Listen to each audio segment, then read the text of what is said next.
In today's video, I'm going to teach you how to create FAQ in Webflow.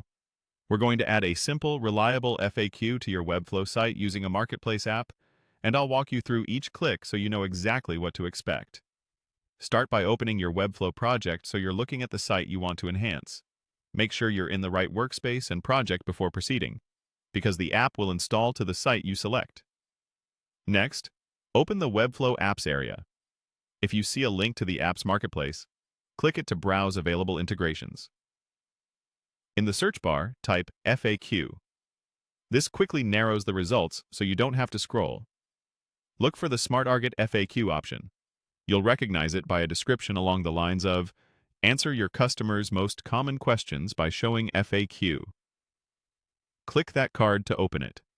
On the app preview, choose Open Full Listing.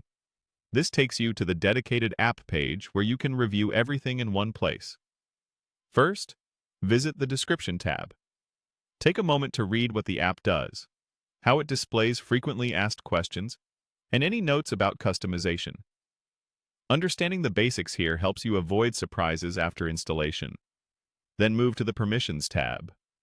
Always review permissions before you add an app. You'll see what access it needs, typically the ability to read your site and write custom code so it can place the FAQ component.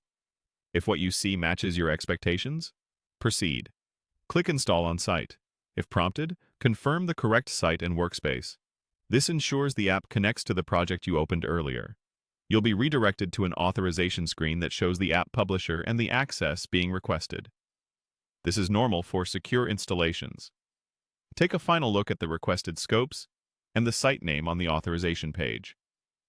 When everything looks right, continue. To finish, click Authorize App. Give it a moment to process. When authorization completes, the Smartarget FAQ app is installed on your site.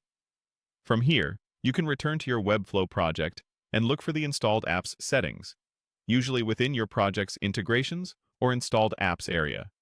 If an on-screen confirmation appears, follow any quick start prompts to add your initial questions and answers. A helpful tip: draft your most common questions beforehand, keep answers concise, and group related topics so visitors can scan quickly. Also, preview your site to confirm the FAQ displays correctly on both